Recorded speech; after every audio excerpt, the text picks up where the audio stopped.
who gathered wealth and counted it. That's the shallow translation. So what's the connection between the one who's always critical of people and the one who's gathering wealth? When the one who's always gathering wealth doesn't give any of it, so gets criticized by the people as being greedy. And he doesn't like being criticized. And the best defense is offense. Right? So before he can get to hear from someone, you should be more charitable, you should worry about, there are other things to worry about in life than money. Before he gets to hear that criticism, what does he constantly do? Constantly describing others' flaws. Engaged in being humazah or lumazah, or both rather, even worse, being engaged in both. Covering his own flaw of being indulged in his own wealth, or her own wealth. This is the first thing. Now, الذي بدل من كل أو نصب على الذم. This is Shawkani's commentary. Either this is a replacement of kul, which I mentioned, or الذي is nasb على الذم. Do you remember this lesson? Right? Now the Mufassir is saying it. He's saying this الذي could be nasb as a means of Allah condemning him. In other words, you don't recite الذي جمع مالا وعدده. الذي جمع مالا وعدده. Allah is condemning this person. It's not a time to recite it nicely. Allah is not being nice to him. Nasb ala dham. Right? He's being condemned. He's being scolded by Allah. And this zajr from Allah Azza wa Jalla is supposed to in and of itself be terrorizing. وَقُرِئَ جَمَّعَ بِالتَّشْدِيد. This ayah in another qira'ah is also recited with a shad on jama'a. Instead of jama'a, it is jamma'a. وَهُوَ مُطَابِقٌ لِعَدَّدَ. And that way it becomes consistent with عَدَّدَ. So الَّذِي جَمَّعَ مَالًا وَعَدَّدَ. So the two patterns become consistent with each other. وَقِيلَ عَدَّدَهُ جَعَلَهُ عِدَّةً لِحَوَادِثِ الدَّهْرِ. And they say another meaning of عَدَّدَ, which is usually translated as counted, is to prepare. عِدَّة is also to prepare, like وَأَعِدُّ مَسْتَطَعْتُم مِّن قُوَّةٍ. Right? Prepare, make means. In other words, he's counting money and he's constantly making preparations for what might happen in the future. Future insurance, if you will. This is my fund for this is my fund for that. Isn't that what savings are all about? So this is addada. Not just counting, but making plans of where this money will be used for what future catastrophe or backup or safety net. I think the safety net is the word they use in finance nowadays. So, now, فرق أن جمع بالتشديد يفيد أنه جمعه من ها هنا وها هنا. If you recite جمع, how does the meaning change? The meaning becomes, it illustrates that he gathers wealth from here and there. Doesn't care where it comes from. He's constantly looking for ways to make money and gather more and more and more of it. وَأَنَّهُ لَمْ يَجْمَعْهُ فِي يَوْمٍ وَاحِدٍ. And it's not like he gathered all this money in a single day, وَلَا فِي يَوْمٍ, or 2 days, وَلَا فِي شَهْرٍ وَلَا فِي شَهْرٍ, not in a month or 2 months. In other words, he spent his entire life gathering money. And where did this meaning come from? Jama'a is used in the past tense. Past tense means you're looking back at what already happened. So it is as though Allah is looking back at his entire life, and his entire life amounts to one activity. Gathering wealth his entire life. The other thing here is, remember I said, when a person doesn't have a higher goal in life, they get lost in trivial pursuits? Well, one trivial pursuit was the first ayah, finding flaws in people. What's the other trivial pursuit? Gathering wealth and constantly making plans for the future. And these people, they become so narrow-minded, when you start worrying about your deen and less about saving your money, you know what they say to you? Think about your future.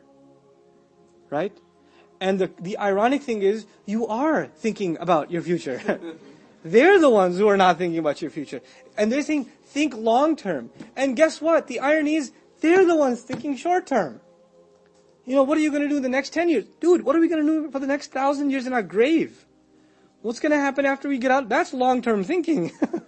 This isn't long term thinking. But their minds get wrapped around this idea, and this becomes their whole worldview. So, then he says, فَلَا يَجْمَعْ الْأَمْوَالِ الَّذِي يَجْمَعْهَا مِنْ هَا هُنَا وَهَا هُنَا. That this person gathered, fulan rather, he gathered it from whatever source he could. وَأَمَّا جَمْعْ بِالتَّخْفِيفِ فَلَا يُفِيدُ ذَلك. But if you leave it as jama'a, then that meaning doesn't come out. فَمَالُ الْإِنسَانُ الْوَاحِدِ بِالنِّسْبَةِ إِلَى مَالِ كُلِّ الدُّنْيَا حَقِيرٌ. He says, Allah didn't say mal, he said amwal. He didn't say amwal, which means assets.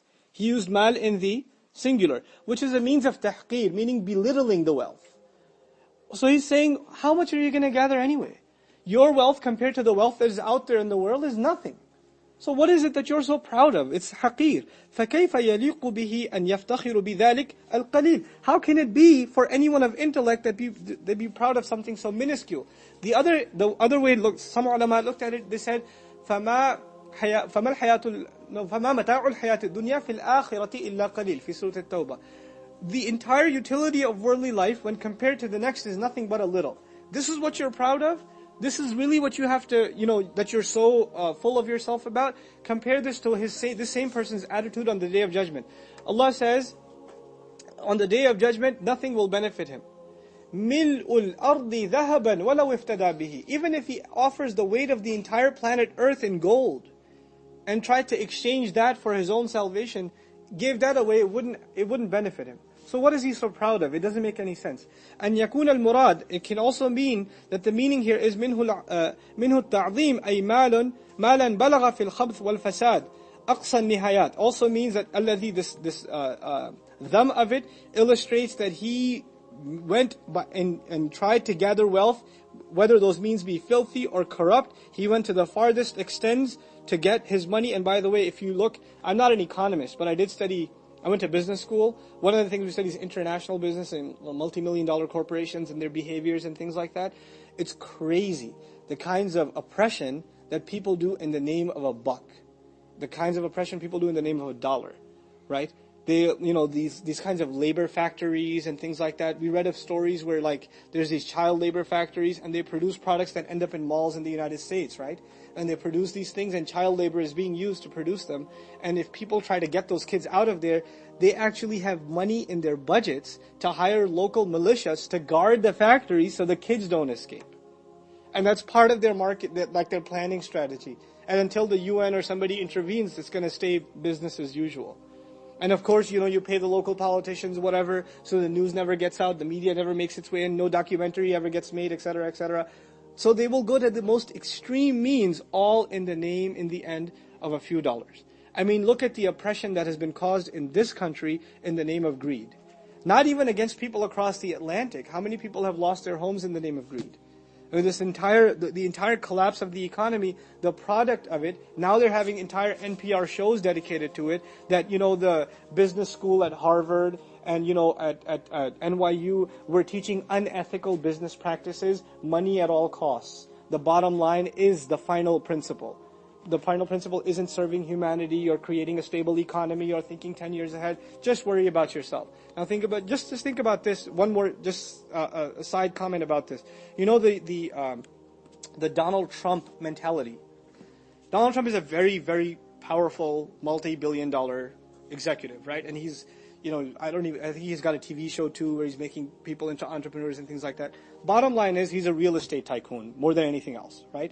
And you know how real estate in this society works. You buy, and you buy, but you don't pay for it. You use your credit to buy, and you don't make the maximum payments, you make what? The minimum payments, and now your credit is being built. When your credit is built, you buy again, you rent it out or whatever, and you keep building your empire. Now if the Donald Trump-like billionaire was to pay off every one of his properties today, would he still be a billionaire? No. What's his idea? His idea is, how long am I going to live? Another 50 years, 60 years, 100 years? How long am I going to live? I'm going to live a billionaire, and after that, if my payments aren't being made, who cares? I already partied my way out. So this entire deficit will be passed down to the next generation. I couldn't care less. So the value of the dollar goes down, people's dollar at the grocery store doesn't go that far, and it can be blamed on him, but what does he care? He already did his partying and he's gone. In other words, don't think about anyone but who? Yourself. جَمَعَ مَالًا وَعَدَّدَ. This is at the heart of capitalist thinking. At the core of it. Now compare this to the mind of the Muslim. Just one more smaller example, because this is dealing with economics, right? A home. Home ownership in this country is a big deal. And of course it bubbled and collapsed and all of that. But just put it in very simple economic terms, even like an elementary school child can understand.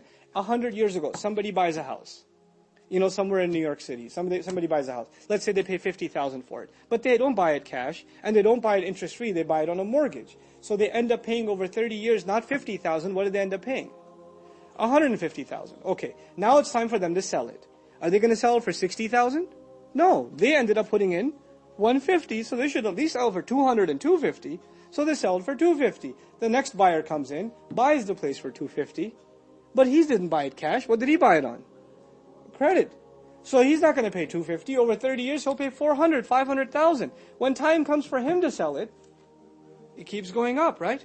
So what's happened is, first of all, the value of currency went down. Second of all, those who could own a home 100 years ago, with that kind of money, can they still own a home generations later? No. So you made the opportunity for the next generation more and more and more impossible. This is what riba does. This is what jama'a malan wa addadah does. It creates problems for the future. Now compare this to the Muslim mind. The Muslim mind is, you have an old man who's already got a foot in the grave and he's planting a seed in the ground for a tree to grow. And you ask him, you're not going to live long enough for this tree to grow. And he says, well, it will give somebody shade one day, sadaqah jariyah for me. This is the mind of the Muslim, right? That's what it's supposed to be. We think about how the future will be benefited. Not, live, eat, sleep, drink, and die. That's it. This is the reversal of thought. And that's really, when we read this stuff, we shouldn't just think about what's happening, a millennium and a half ago. These are realities of our time. These are serious problems of our time. And unfortunately, just because we're Muslim doesn't mean that we haven't been engrossed in the deepest depths of the black greed of capitalism. We ourselves have become really nasty capitalists ourselves.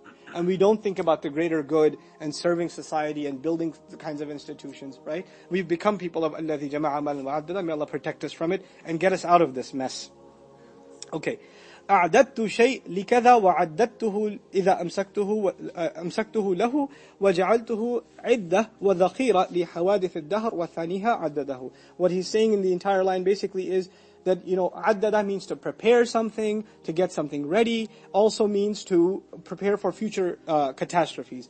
أي أحصاه also means to count properly. وجاء التشديد, and it came with shadda. وعدد, it came with shadda. What's the benefit of the shadda? يَدُلُّ لِكَثْرَةِ الْمَعْدُودِ, illustrates that there's a lot to count. He's always busy counting, and there's a lot to count. He's constantly counting. Also illustrates he does it over and over again. You see people that can't help themselves. Every couple of hours, the oxygen gets thin in the lungs, and they have to log into the account and see the balance again. Right? I went to business school. There were majors with me that were finance majors. Guys that were finance majors, even Muslims, right? And we're in the library studying for exams. What are they doing? They just learn how to invest stock. So what are they doing constantly? Oh, it went up. Oh, it went down. Oh, like somebody jolts them with electricity. They're on their E-Trade account. يَتَخَبَّطُهُ الشَّيْطَانِ مِنَ الْمَسِّ. Allah says, it's like shaitan has touched him a little. And has poked him. And he's just constantly jittering. Oh my God. Oh yes, it came back. And they're constantly having these emotional reactions in the library. And the librarian has to come and say, shh. And he says, no. I'm engaged in, jam'u malin wa adid, So, ajma'u malin wa uaddidu, right? So the first ayah is dedicated towards his attitude against others. And the second is his occupation for himself. What is he occupied with himself? Interestingly, know that what is expected of the human being is the exact opposite. You are supposed to be the best to others. And you're supposed to not keep wealth for yourself, but be giving. What is expected of you is the